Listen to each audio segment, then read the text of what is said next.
High সবাই, কেমন আছো? আশা করছি তোমরা সবাই খুব ভালো আছো, সুস্থ আছো। আমাকে একটা প্রশ্ন সবসময় সবাই করে যে আমি কি করে এত লং হেয়ার মেনটেন করি, কি করে আমার চুলটা এত সিল্কি এবং শাইনি। সবাইকে বলি সব কিছুই ঘরোয়া পদ্ধতিতে আমি করি।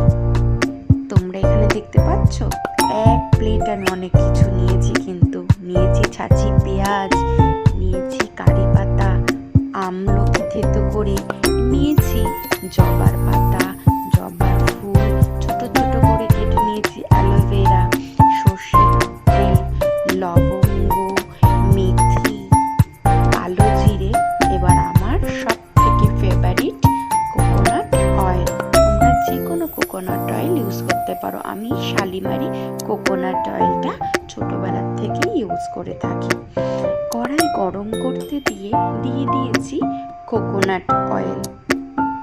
মা, দেখো তোমাদের সাথে কথা বলতে বলতে আমি একটা জিনিস স্কিপ করে ফেলেছি। যখন আমি কালো জিরে মেথি দানাটা দিয়েছি তেলে, তখন সেটা ভিডিও করতে একদম মাথা থেকে বেরিয়ে গেছিল। তার জন্য আমি খুব দুঃখিত। তেল গরম হয়ে যাওয়ার পরপরই আমি দিয়ে দিচ্ছি ছাঁচি পেঁয়াজ, যেটা আমি থেতো করে নিয়েছিলাম একটু, নিচ্ছি জবার পাতা, নিচ্ছি এবার কারি পাতা। কারি পাতাটা তোমাদের হেয়ারের জন্য কিন্তু খুব ভালো, তোমরা যদি এটা ইউজ করতে পারো সঠিক পদ্ধতিতে। দিয়ে দিচ্ছি থেতো করা আমলকি। আমলকি দেওয়া হয়ে গেলে দিয়ে দেব আস্তে করে, অল্প করে দিয়ে দেব আমরা অ্যালোভেরা জেল।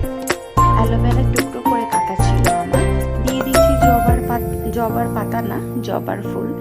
এরপর যখন ভালো করে কড়াইতে নিয়ে যখন আস্তে আস্তে পদ্ধতিটা কালো হয়ে যাবে একদম, তখন তোমরা একটা কাচের বটল নিয়ে তার মধ্যে একটি সাদা কাপড়ের মধ্যে সেই মিশ্রণটা ভালো করে ছেঁকে নেবে।